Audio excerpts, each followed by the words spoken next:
नमस्ते फ्रेंड्स, मैं हूँ श्रेया। आप सभी का श्रेया क्रिएटिविटी जोन में फिर से एक बार स्वागत है। आज मैं कृष्ण जन्माष्टमी सेलिब्रेशन कर रहे हैं घर पे, जैसे कि आप लोग भी कर रहे होंगे अपने घर में। तो हम लोग कैसे करते हैं साउथ इंडियंस, उसकी ये व्लॉग है। तो मैंने अपने ट्रेडिशनल दिखाया है इस व्लॉग में, तो व्लॉग देखिएगा। अगर आपको अच्छा लगता है तो प्लीज़ वीडियो को लाइक और शेयर करना ना भूलिएगा। आज मैं बहुत खुश हूँ क्योंकि जो साड़ी मैंने पहना है ना, ये साड़ी के पीछे बहुत बड़ी स्टोरी है। मैं आपको बताती हूँ एंड ऑफ द वीडियो। ये जो कृष्ण जन्माष्टमी का व्लॉग है, ये 2 दिन का व्लॉग है, तो कंटिन्यू मैं शूट करूँगी कि किस तरह से मैंने मनाया है। और तो चलिए, कृष्ण जन्माष्टमी साउथ में भी मनाया जाता है। और यहाँ मैं पूजा के लिए पान के पत्ते और मोतीचूर के लड्डू, थोड़ा सा फूल और थोड़ा सा फल मंगवाया था। मैं घर पे कोई भी यहाँ पे लड्डू नहीं बना सकती थी क्योंकि बच्चा छोटा है ना, तो इसलिए नहीं हो पाता है कभी कभी। तो इसलिए मैंने सोचा कि बाहर से ही मंगा लेते हैं। और बाकी कुछ रेसिपीज़ जो होते हैं ना, वो मैं घर पे ही बनाऊँगी। सुबह के 8 बज रहे हैं और अभी मैं कर रही हूँ रेगुलर जो डेली पूजा होती है, वैसे पूजा करके दिया जला रही हूँ भगवान के सामने।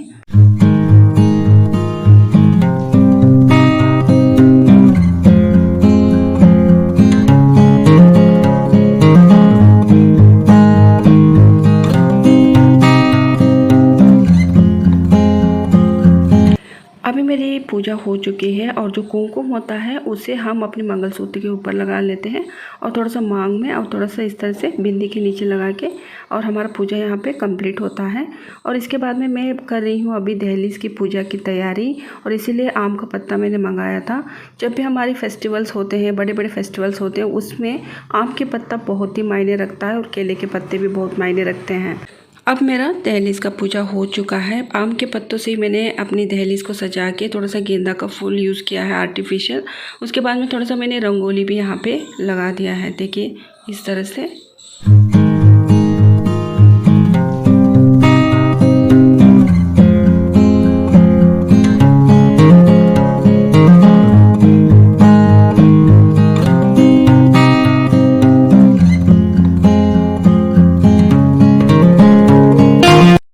इसके बाद बारी आती है मेरी चूल्हे की पूजा। तो अभी मुझे खाना बनाना है ना फेस्टिवल के लिए, तो उससे पहले मैं क्या करूँगी, ये जो चूल्हा होता है ना, जो हम रेगुलर पूजा करते हैं पर थोड़ी सी अलग डिफरेंट पूजा होती है आज भी, तो उसी की पूजा मैं कर रही हूँ। पहले मैंने कम्प्लीटली क्लीन कर लिया था पूरा किचन को, और उसके बाद में जो गैस होती है उसको भी अच्छे से मैंने डिश वॉश बार से अच्छे से धो के क्लीन कर लिया था एक बार।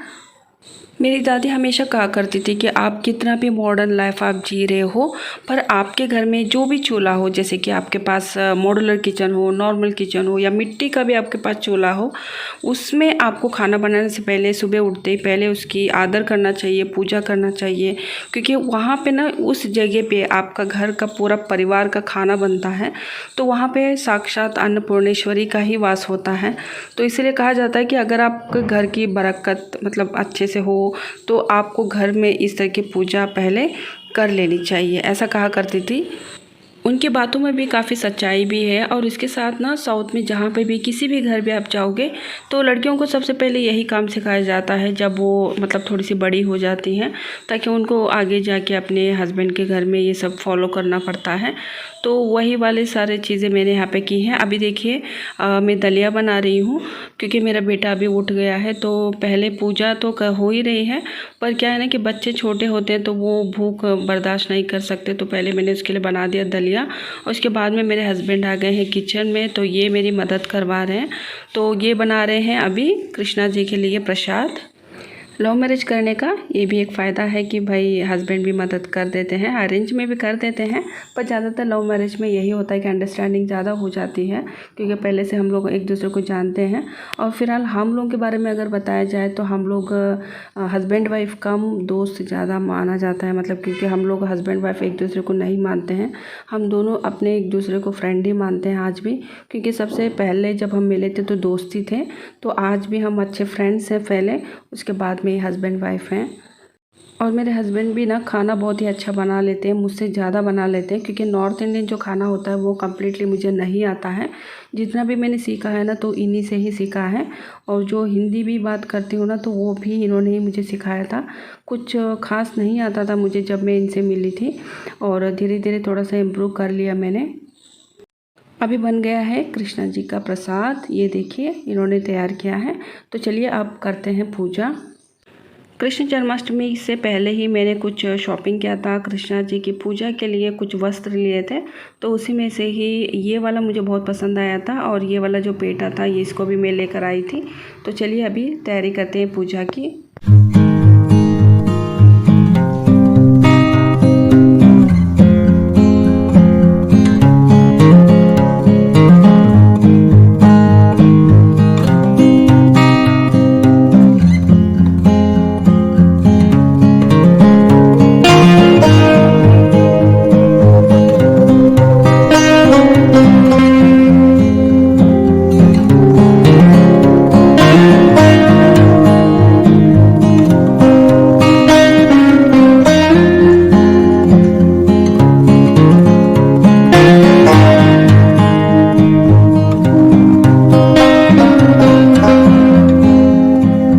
आज ना खाने में मैं बना रही हूँ ओबट्टू, यानी कि होलिगे भी कहते हैं हम लोग कन्नड़ में।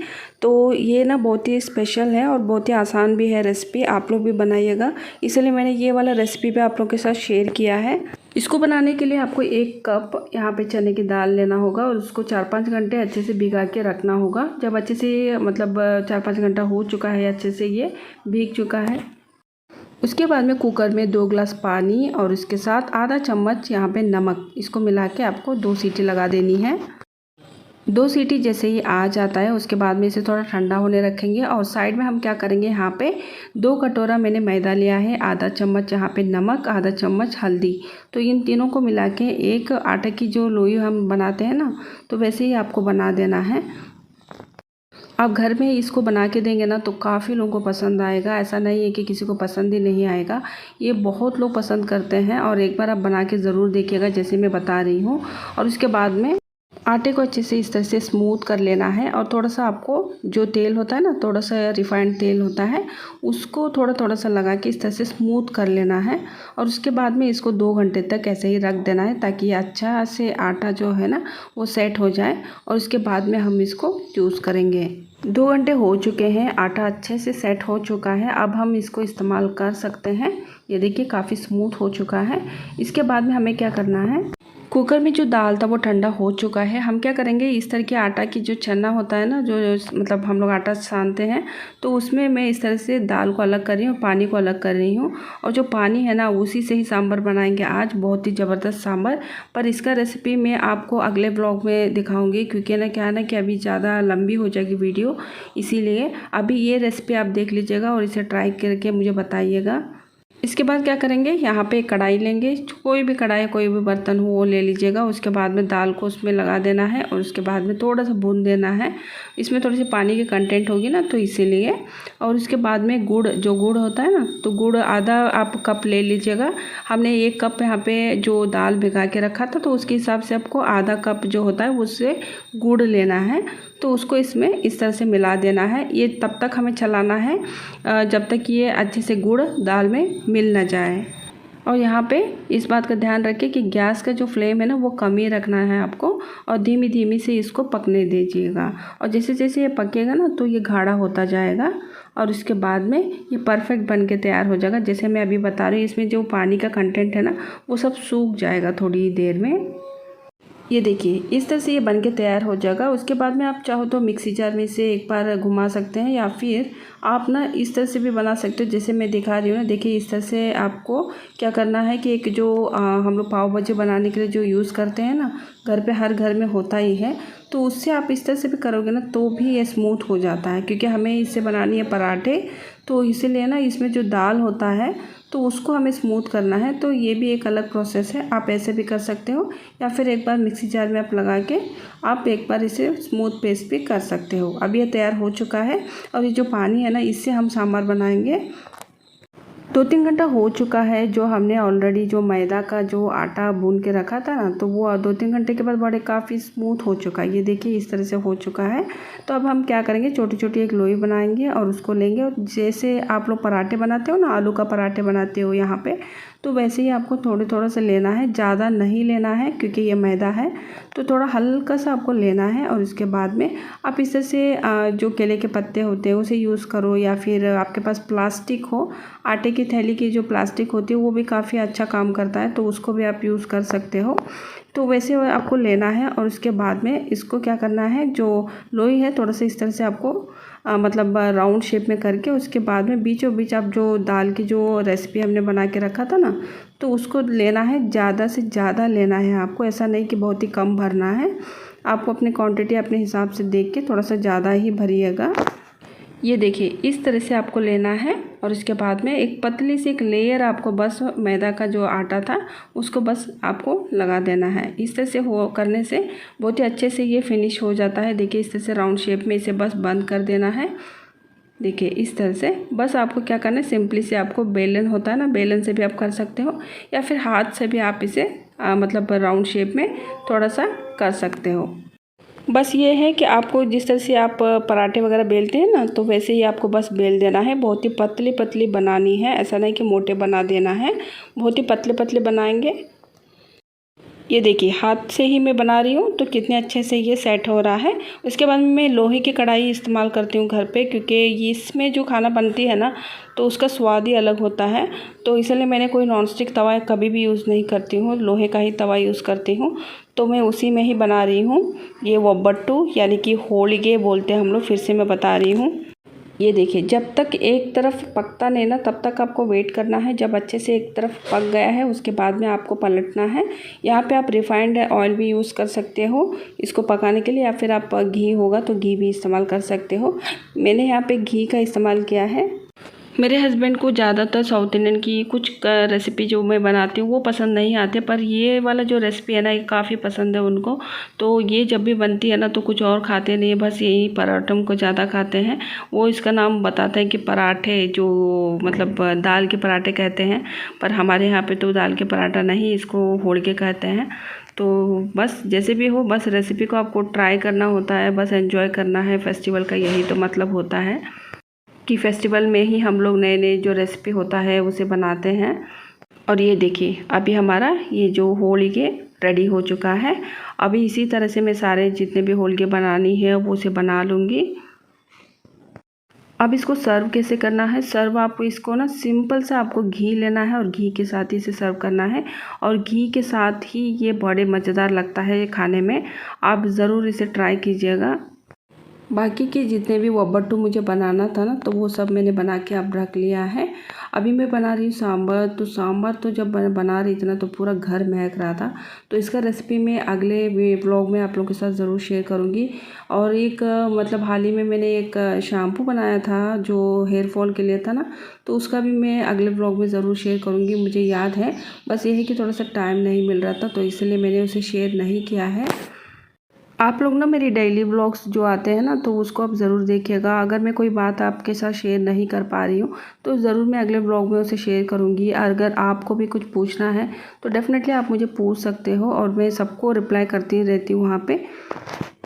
अभी जो ये मेरा सांभर था ना ये बन चुका है, तो चलिए अब थोड़ा सा रिलैक्स करते हैं, सबको मैंने खाना दे दूँ और उसके बाद में मैं आप लोगों से बात करती हूँ। अब बात आती है मेरी जो ये साड़ी जो मैंने वेयर किया है, स्टार्टिंग से आप देख रहे हो। तो ये वाला साड़ी पहन के मैं इतना खुश क्यों हूँ आज, क्योंकि इस साड़ी के पीछे बहुत बड़ी एक स्टोरी है जो मेरी यादें भी जुड़ी हुई है। और शादी के बाद मैंने ना ये साड़ी पहली बार भी पहना है तो इसलिए काफ़ी मुझे खुशी हो रही थी। ये वो साड़ी है जो अपनी बहन से मैंने काफ़ी बार बचपन में मांगा था।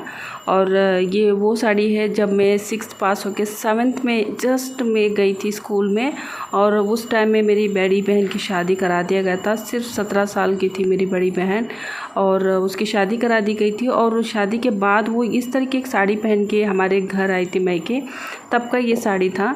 मैं काफ़ी बार अपनी बहन से डिमांड करती थी कि ये साड़ी वो मुझे दे दे, और हर बार हम बहनों में झगड़ा भी होता था क्योंकि मैं बहुत ही छोटी थी और मुझे पहनना भी नहीं आता था। पर ये था कि हाँ, स्कूल में कभी फंक्शन होता था तो यही साड़ी मैं मांग करती थी कि भाई मुझे चाहिए।